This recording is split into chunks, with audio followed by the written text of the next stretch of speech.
will be R to the power alpha wedge beta, right? Where this means the maximal common prefix of these two infinite addresses, and this means that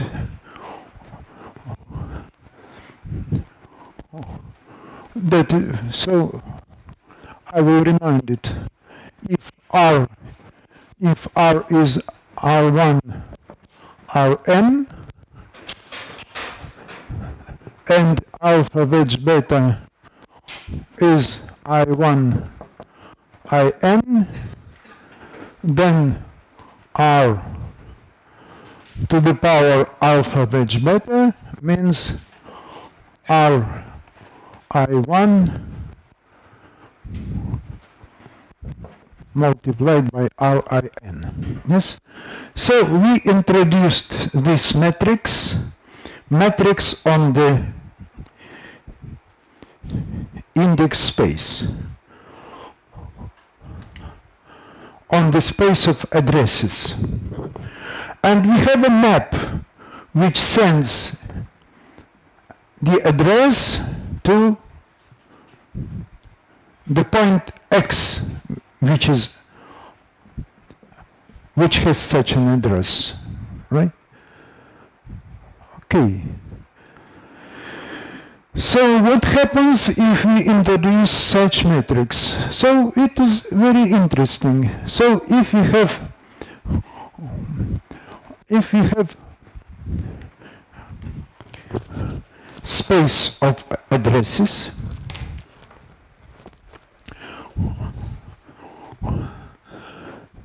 so we have alpha 1, alpha 2, alpha beta 1, beta 2, beta 3. On this space of addresses, we can introduce the operation. So if you have alpha, and we have some index I, then I alpha will be I alpha 1, alpha 2. So this map, I will call it sigma I. Sigma I is the map which puts an index I in front of the address. What does it mean? So if you have a self-similar set and we have its copies K1, K2, K3, and we take some point, and if we add to the address of this point a number 1, it means that we apply the map S1 to the address. Yes? So P of I alpha will mean Si of pi of alpha, right? So if this point is pi of alpha, so this point will be pi of 1 and then alpha, right?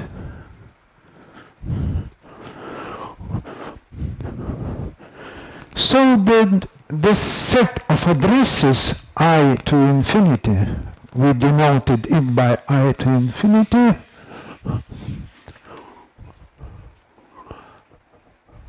is the union of, here we have I is equal to 1n.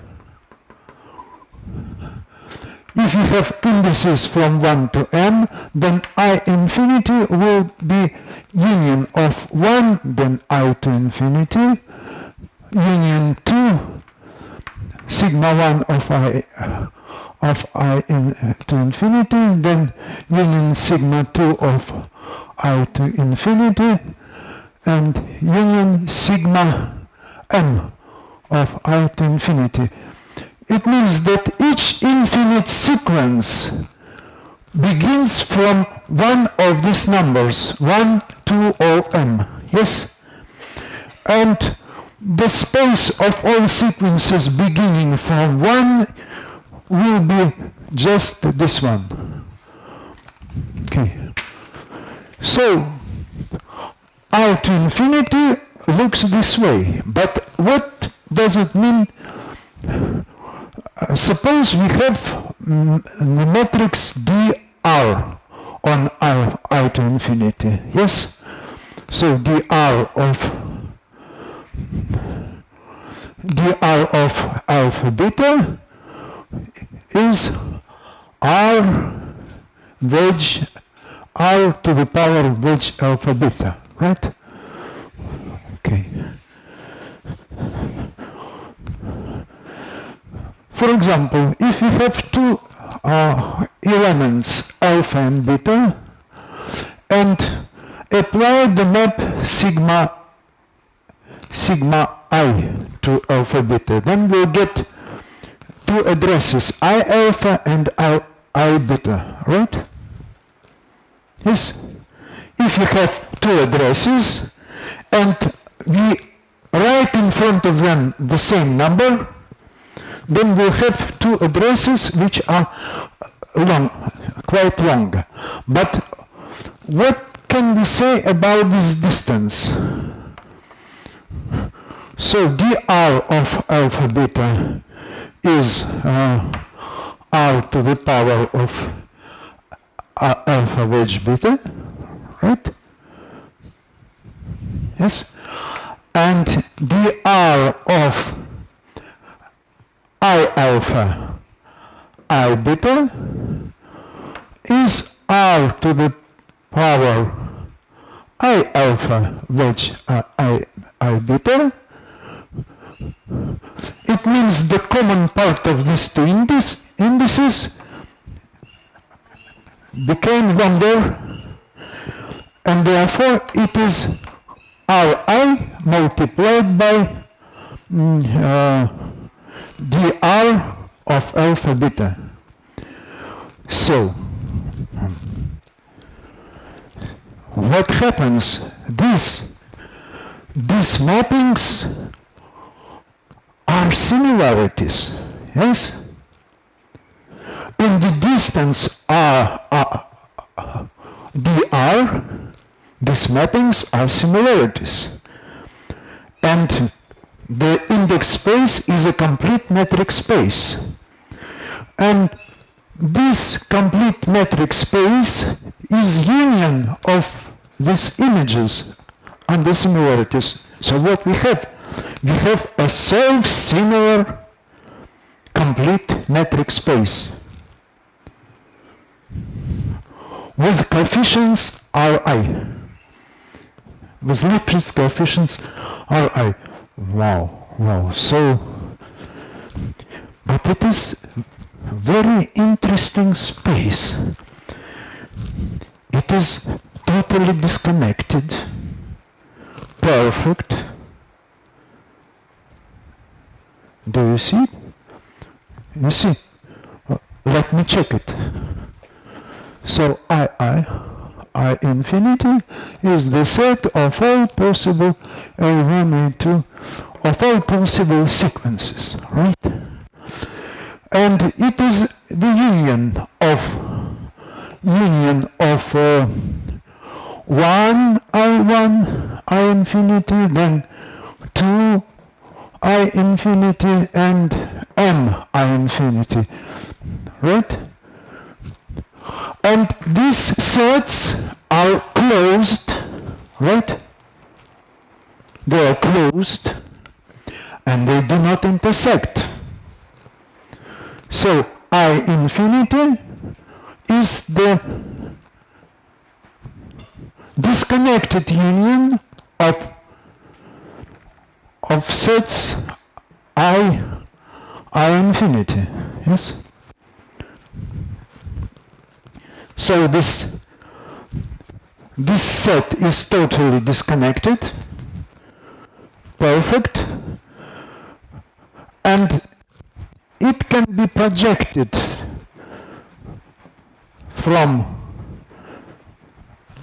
to this space K, then if we have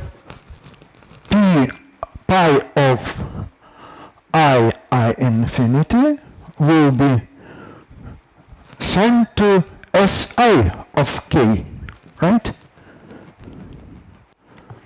So we have this set I infinity, it projects to K, and its copies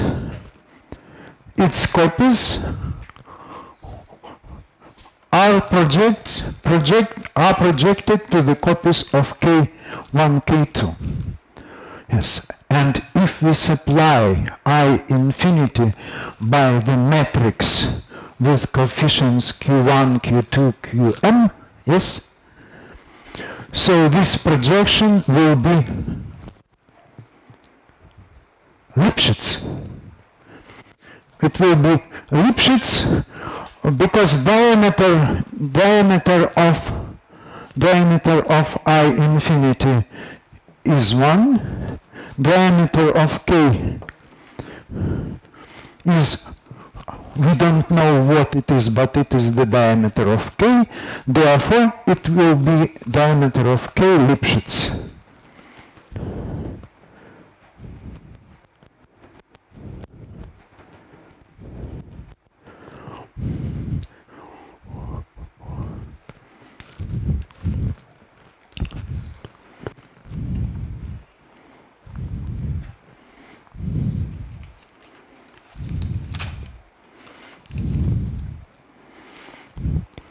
Okay.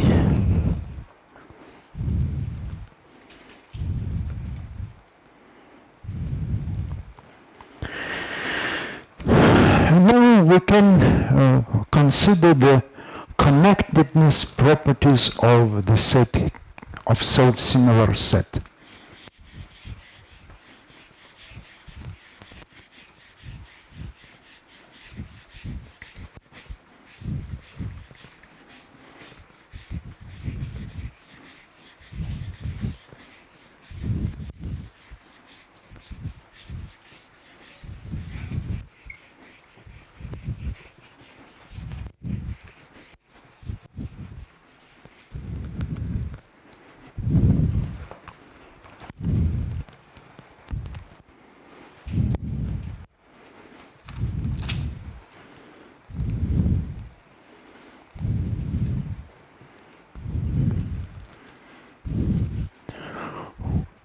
So we have a projection of I infinity to K.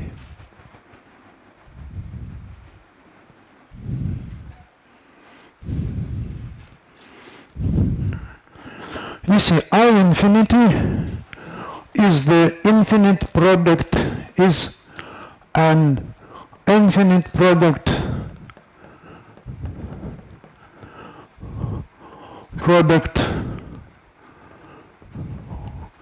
of 1m to the power of infinity, right? So it's the infinite product of discrete, compact finite discrete spaces. Yes. Okay. And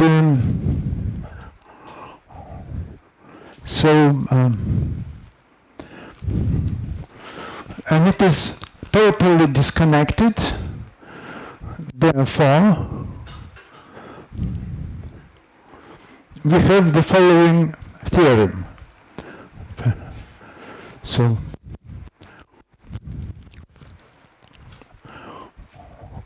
one second.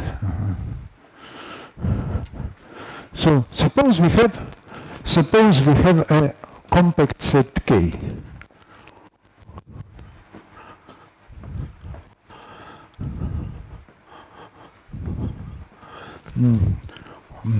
Suppose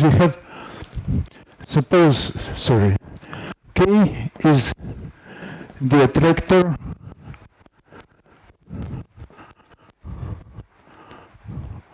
of system system S1 SM.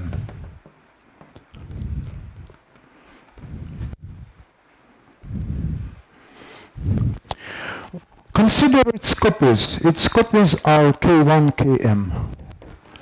For these copies, we can consider their intersections. Yes. And we can construct the intersection graph of K, whose vertices will be copies,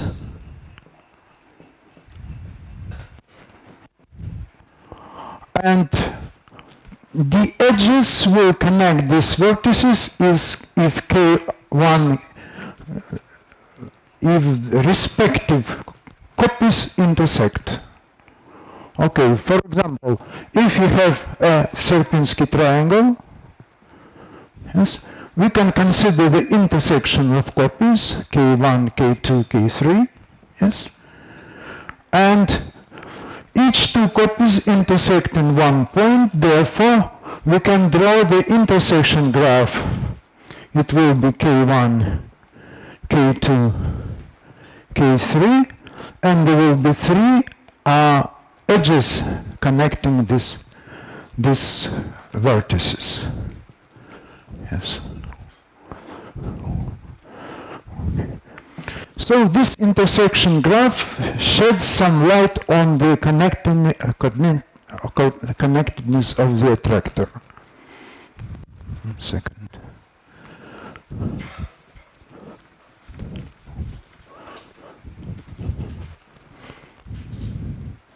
First, if the attractor, if for any ij, ki intersection kj is empty, then k is totally disconnected.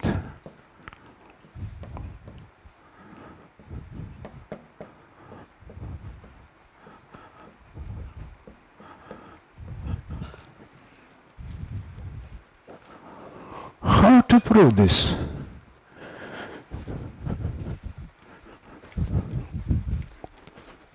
For example, if you have this one,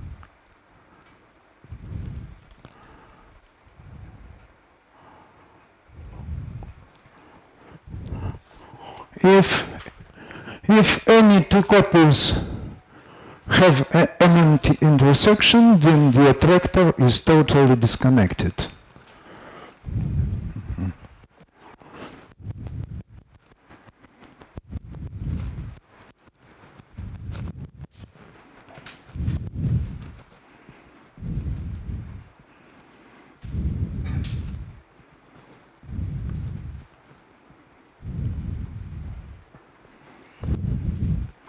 So consider the projection I infinity to k.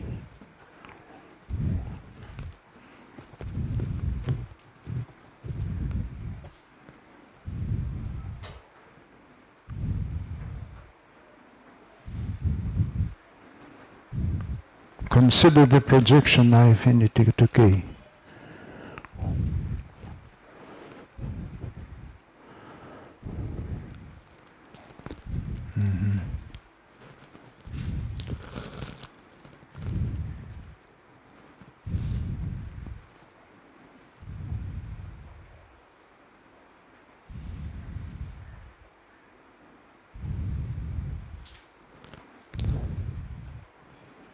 One second.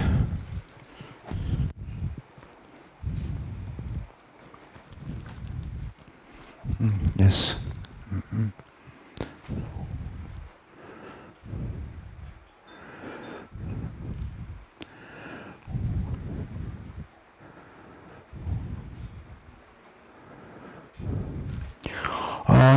Please notice that pi in this case is a continuous bijection. right?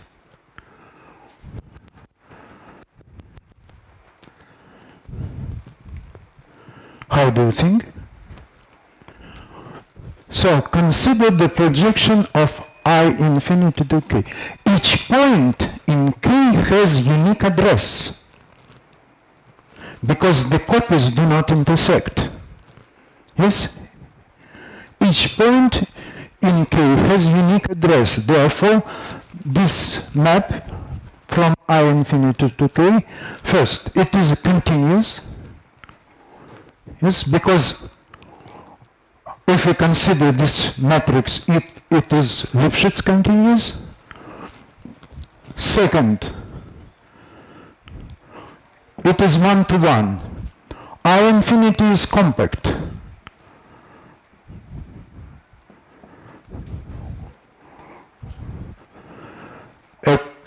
A continuous bijection of a compact space to compact space is a homeomorphism.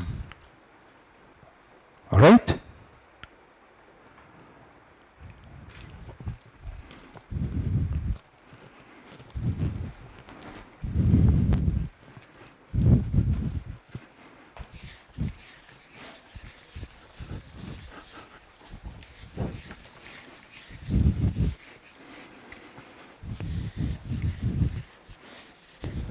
So, a continuous bijection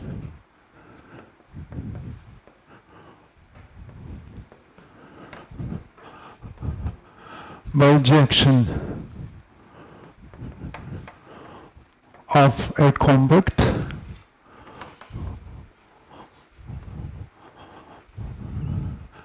space is a homeomorphism.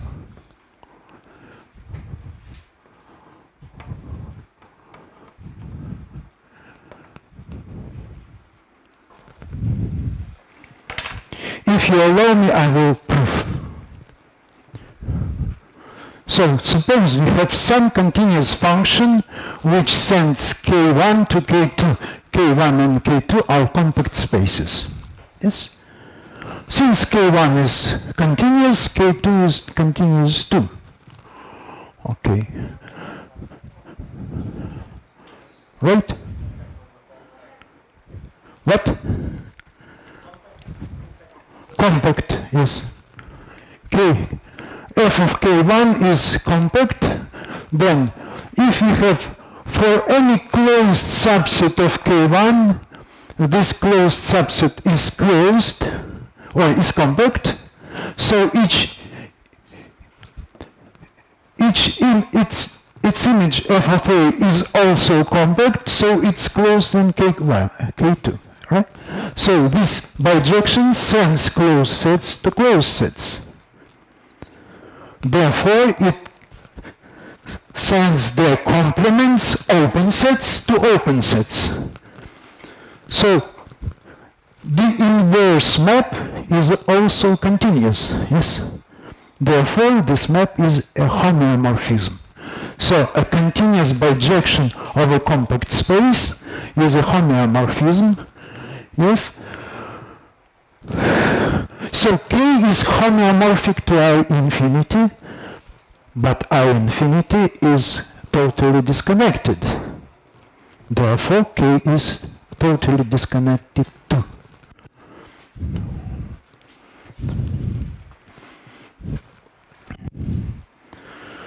So if copies do not intersect each other, then the attractor is totally disconnected. Second property is the following.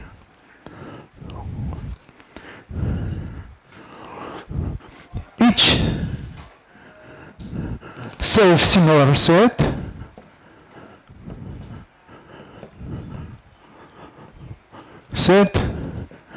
is perfect.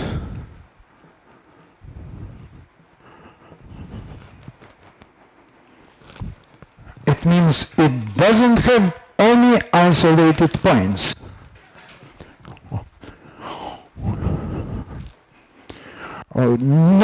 not very each. There is one possibility when a self-similar set is not perfect. If it is one point, if it is a singleton. In other cases, so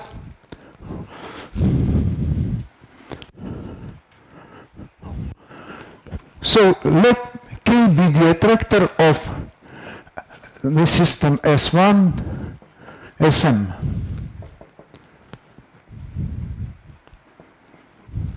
K is the attractor of such system. So if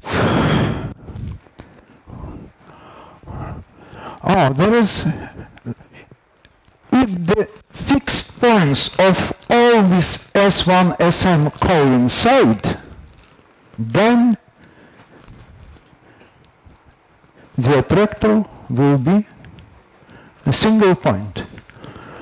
Another case, if some two fixed points do not coincide, then the attractor will be a perfect set. Okay. How to prove this?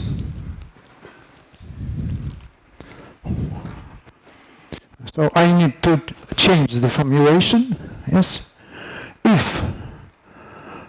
If there are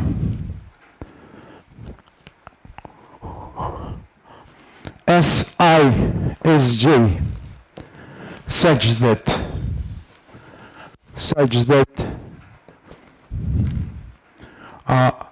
fixed point of Si is not equal to fixed point of Sj,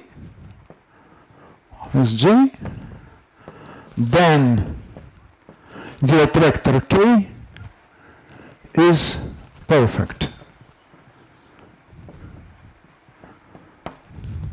Is a perfect set.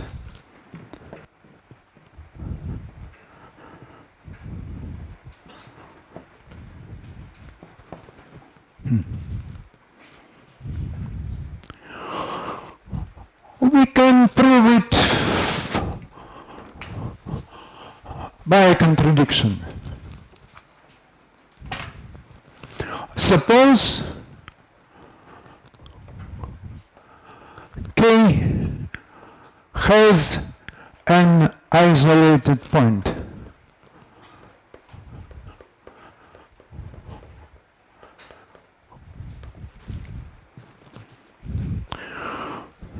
So let us consider the projection of I infinity to K.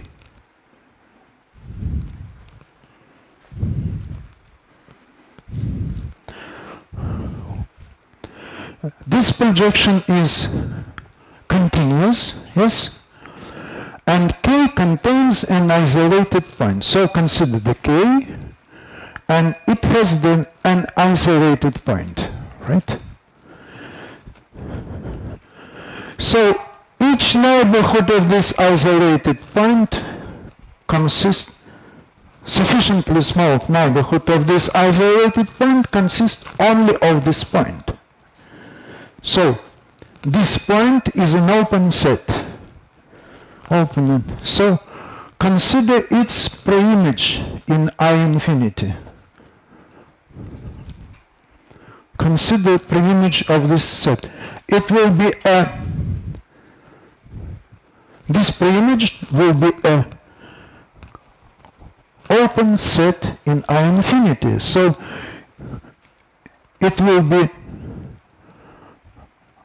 can be represented as union of images of I infinity under sigma I1 In, right? Therefore, it turns out that for some Si1 In, Si1 In is a point, therefore K is also a point.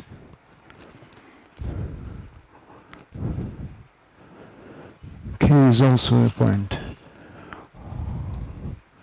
Therefore,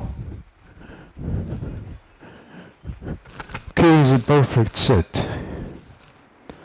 Third, I need to correct this slightly correct this proof, but I need some time for corrections. Sorry.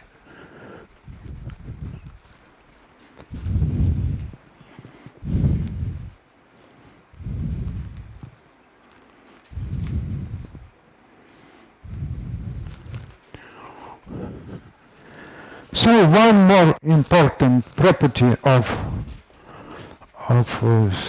self-similar set is the following.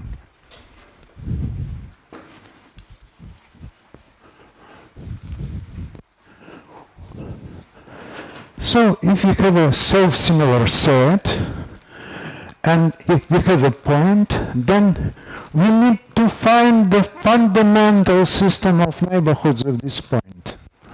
Let x be a point of K.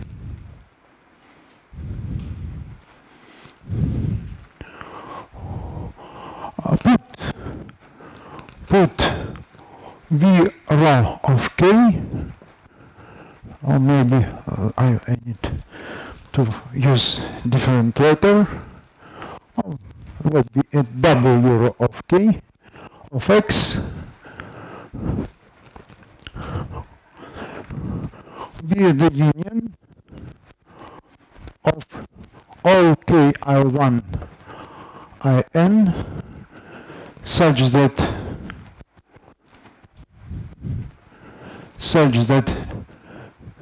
K I1 IN contains X and a diameter of K I1 IN less than rho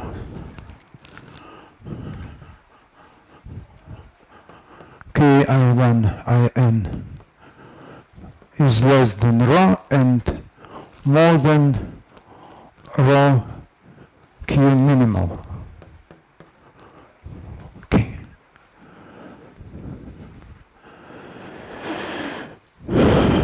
So the number of such multi-indices for which X belongs to KI1 IN is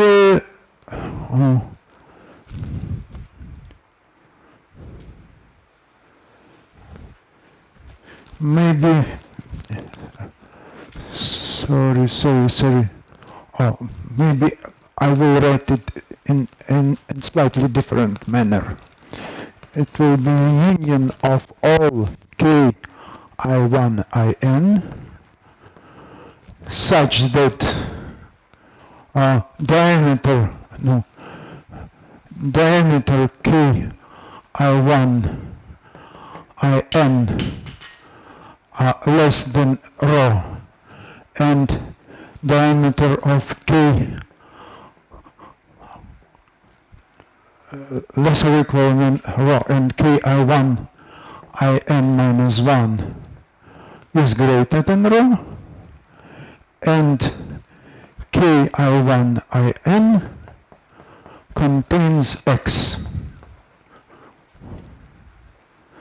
So we take a point X and consider all this for each address of the point X.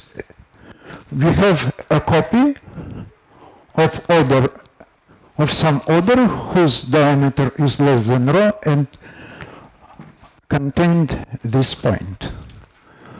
So the number of such copies should be finite. Therefore,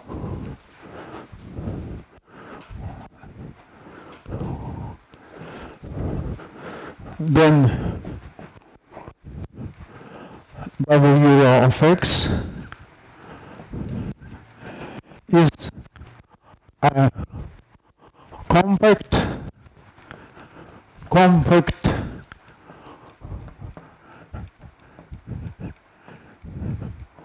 neighborhood of x in K, and its diameter of diameter less than 2 rho, less or equal than 2 rho. Yes? Okay. So if you consider all the compact sets, all the copies which contain the point x and whose diameter is no greater than rho, then the diameter of this union will be less than 2 rho, right? Okay. Thus the set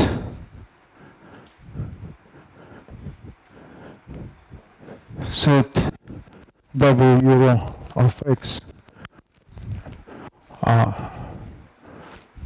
for example, rho equal to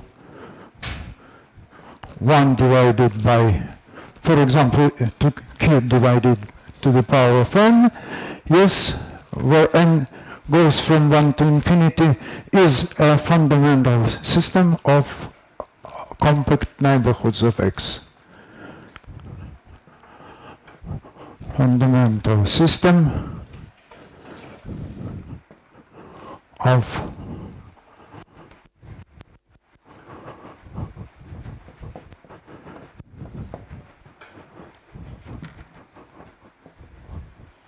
hoods of x. So now we can proceed.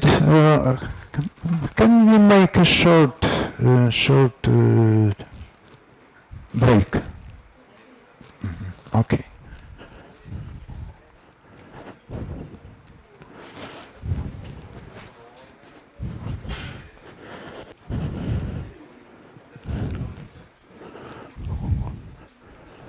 Just I need to find my